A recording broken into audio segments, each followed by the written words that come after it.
These are the 12 financial rules that I personally use myself to become a multimillionaire. And I don't care if you're 19 or 29 or 39 or even 55 like me, the earlier you learn this, the better your life gets. Because money doesn't reward effort, it rewards financial literacy and knowledge so much more.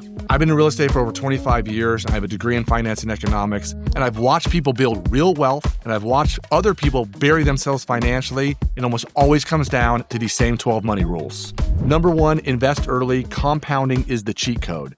So waiting until you quote unquote feel ready will cost you thousands of dollars. So if you go online and pull up an investment calculator or a retirement calculator, the numbers are crazy when you start early. So here's an example.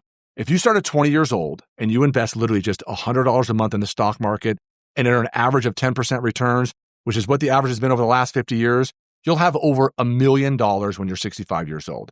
But if you just wait 10 years and you start doing the exact same thing, $100 a month, starting at 30, you're going to have just under $380,000. So you have to start early, even if you're investing small amounts of money. I had this exact conversation with 4 13-year-olds the other day. And if they started now and increased that $100 to a little bit more and a little bit more each month over time, the numbers were so ridiculous, you should have seen the looks on their faces. And they're looking to be like, we can really do this? I'm like, yeah, at $100 a month because they're starting at 13 and they have so much time on their hands. So you don't have to be super smart to do this. You just have to start, and the younger and sooner and earlier, the better. I always say it's like planting a tree. The best time was 10 years ago. The second best time is right now. Next is financial freedom is the real flex, not stuff. Money doesn't fix your life. It just gives you more options. It gives you freedom to walk away from bad jobs, gives you the freedom to walk away from bad bosses or bad deals, and it gives you freedom to spend time on what matters most to you. Let me give you some examples.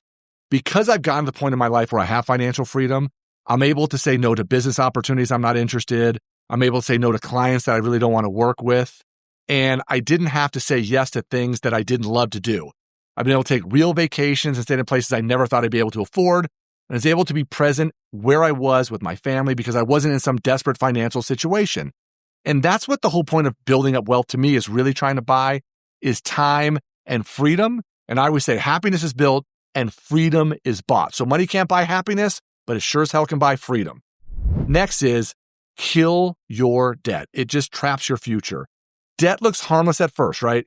But everyone does it, and that's the problem. It looks normal, it feels normal, but normal for most people is why, I hate to use the word broke, but it's why their financial situation is just not very good. So debt doesn't just steal your money right now, it steals your freedom, especially your future freedom, because every time you're borrowing and paying interest to other people now, it's just basically stealing money from you down in the future. So every time you borrow, you handcuff from your future self. So here's an example. When I started in real estate as a young guy, I watched another young agent who was making really good money, selling just as many houses as we were. But after he went out and got a fancy car and a car payment and overspending on his credit card and always looking to get the newest gadgets for his real estate career, his real estate business, and all his money was gone, he was working so hard to make his payments and pay other people. He wasn't building up his financial life because he wasn't worried about the long haul. So here's my philosophy on this. And you're not actually always going to use cash, but if you can't pay cash or you don't have the money sitting there, then to me, it's something you just can't afford. So the simple rule is 0 exceptions on this. If you can't afford to pay cash for it, then you just can't afford it and do not do it. Next, live under your means so you can live over them later. Let me say that again. Live under your means now so you can live over them later. So you're never going to out-earn bad habits. I always say it's really hard to out-work out terrible eating habits, and it's the same for money. You're never going to out-earn the bad habits, and every raise you get and every time you make more money or every time you get a big lump sum of cash, this is a test. Will you build wealth or will you go out and buy stuff? And in my real estate career, when it first started taking off, we started making substantially more money than I did when I was younger. We didn't go out and buy a big fancy house. We didn't go buy fancy cars. We reinvested back in our business. We poured more money into our retirement accounts and our investment accounts, and we funded our kids' college funds. And we kept our lifestyle pretty much the same. Eventually, by the time I got to my 4th home, we did do some upgrades and we did get a nicer home and we did take some nicer trips. But we were always living below our means. We're always paying ourselves first and doing all the right things. So I always say, you can't flex your way to financial freedom. So keep that gap, that lifestyle gap wide from what you're making to how you're living. And that long-term, that is how true wealth and financial freedom is born, okay? Next, an emergency fund. There is 0 debate on this one. If you are not stable and have money put to the side and you can handle a little bad luck, you get a flat tire, you hit a car accident. The other day I had to go get a root canal and I don't have dental insurance and it cost me $2,000. These are things where you have to have money put to the side. So life doesn't warn you when these things are going to happen. It just hits you in the face and you get the flat tire, the medical bill, the job loss. And if you don't have this cushion, then it's panic mode. So for example, back in the day, I had a car when I was in college and the transmission went out. We fixed it and a year later it went out again. And that car was already costing me way more than it should have. And it kind of messed up my finances when I was young. And of course, eventually I got rid of it and got back to a real reliable car. But now, if that were to happen to me today and we had an emergency, I would just say, well, it's just another Tuesday. It's just another whatever, because I built this buffer and I put plenty of money to the side. And I don't care what other people say about how large or small should your buffer be or how large or small should your emergency fund be. You want to feel good about it. You want to know there's enough money in there so that you can sleep well at night. And here's how I would start. First things first, you just got to build up something. So if you can just get to $1,000, great. Eventually, if it's 3 months, if it's 6 months, if it's 12 months, up to you. But we don't want to just leave it in a regular bank account. We want to make sure it's invested in some high yield stuff. But I always try to keep more than I really need because I'm a 100% commission-based person. So my income's a little more volatile. But you decide on this one how much you need and what your comfort level is, but you need to make sure you have it, okay? The next one is, and again, I'm a real estate agent. Remember this one, renting peace, sometimes skip home ownership burnout. Everyone online screams about buying a house, and if you're renting, you're wasting your money, you're paying something, somebody else's mortgage. Here's the reality. If you buy and own too early and you're not ready, this can mess you up. And don't forget, I've been a realtor for a really long time. I have this conversation with people all the time. And I've been part of thousands of real estate transactions. And there is a time when you're ready. Don't let anyone rush you into buying something that you're not ready. And for example, there are tons of different options that you can go out and buy homes with, whether it's FHA, VA, USDA, conventional. There's 15, 30, potentially 50-year mortgages, rate buy down. There's house hacking tools where you see people say, buy a fourplex and live in one of the units, or buy a house and have people renting from you. There's primary residence versus commercial or multifamily. There's lots of ways you can get involved in real estate. But I always get people feeling like they're in a hurry and they want to own real estate. And it's something that can be expensive and something you don't need to do immediately. But you have to have a person you trust to help you make these decisions, because if you don't, one bad decision will really mess you up. And long-term, these are things that will really set you up for your financial freedom. So don't let anyone tell you renting is awful and that you must buy right now. Because to me, renting is not a long-term wealth building strategy. It's not something that you should do for 50 years, but it has its place in the short term for many people.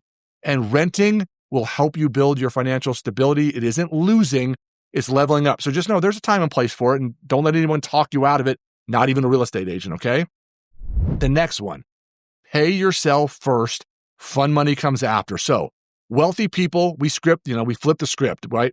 We pay ourselves first, we do our investing, we do our financial planning, we pull money off to do those things first, and then we live on the rest. So for example, I've automated my savings, I automated my investing, and a lot of times I forget that I'm even doing it. At the end of the year, I forget how much money I put to the side, but that's why they grew, because you just keep doing it, keep playing the long game, and don't pay attention every day what's going on. The stock market went up, it went down, buy individual stocks. Don't do all that. So systems will beat willpower every time. And if you can't, read the book, The Automatic Millionaire by David Bach. There's going to be a new updated version coming out in 2026. It, to me, is the slow and steady way to automatically every time become a multimillionaire. So the takeaway should be this: set it, forget it, let compounding and time do the heavy lifting. And that's why we say start as young as possible, okay? The next one are cars drain your bag. Buy smart, buy cheap. Your car shouldn't be your biggest flex, okay? It should be, to me, especially when you're young, your cheapest tool.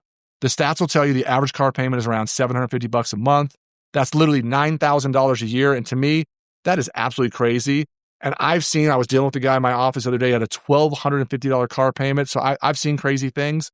Personally, I drive a 2014 Mercedes that I bought when it was 4 years old. And so a large chunk of it already been depreciated, already happened, and I got a really good deal on it. I paid cash for it, and literally now I have over 150,000 miles on it. I could afford to go buy a new car. And honestly, in 2026, I'm probably going to. But I'm going to do the same thing I did before. You start looking for a new one, but you have to decide if it will take a car payment. You need to make it a small car payment on a low interest rate and get it paid off right away. But any car I buy next, whether I do it on a zero interest car payment or something more expensive, it will not have a car payment for long. Most likely it'll be cash and most likely it'll be used. So Drive something humble now so then you can have a fancy, live loud, later car. If I was a car guy, I could afford to buy a fancy car. I just don't like cars. I just think they're a necessary evil and it screws up so many people's finances, okay? Next, budget your money so it listens to you. You can't win a game if you don't know the score. And I know everyone hates the word budget, call it a spending plan, call it whatever you want. But a budget isn't set up to say no. It's about knowing what's coming in, what's going out, so you can say yes to what actually matters. So almost every time I sit down with someone and I have them track their spending, right, we can find hundreds of dollars every month that they didn't even know they were wasting. And it's funny, everybody wastes money in a different way, but the money, if you find $200, $600, $800 a month, can go towards investment or go towards building up that emergency fund or go to paying off debts that you have for credit cards or cars, whatever it is. And many times it's hiding right there in plain sight. If you look over your statements, you will find this money. It is pretty funny how often we're able to find hundreds of dollars. So think of that budget as giving you freedom, not punishment of trying to figure out how do I manage every single nickel. Next, inflation is a pickpocket. So you've got to guard your cash. Cash feels safe. And you do need some. I always talk about it. You want to have some in your emergency fund, but in reality, whatever is happening with inflation, you're losing value of your cash every single day. So you do not want to stick it in a bank account earning 0.001% interest rate. You've got to find some better tool for it. And until you realize the purchasing power of it is shrinking and its ability to help you buy things is becoming less and less every single month, it's hard to win this game of money. So if your money isn't growing, it's dying and inflation is stealing from you every single day. Everything keeps getting more and more expensive. So use that to your advantage, not your disadvantage. This is why if you buy assets and buy things, inflation pushes the values of those things that go up versus, things that are just making that money less and less valuable every time. So as an example, when I was 16, I had my first car. I used to literally pay 85 cents a gallon for my gas when I was 16 years old, right next to my high school. And now, depending on what part of the country you're in, you can't find gas for less than $3 or $6 a gallon. And some places it's even more. So that's why when people say, is investing risky? Well, just having a bunch of cash sitting in an envelope under your mattress or in the bank earning 0% interest, that is risky. So your savings account is a slow leak, not a safety net. And your money has to at least out earn inflation. So get that emergency fund sitting in a high yield savings account so you're making a little more than inflation. At least at that point, you're not losing value. You're just staying right there. And we don't want to have too much cash laying around. Next is money and love mix. Handle both with clarity. So what does that mean? Let me say it again. Money and love mix. Handle both with clarity. Money problems destroy relations faster than almost anything else. And it's the reason I sold lots of homes over the years for people arguing about money and financing, getting divorced over money.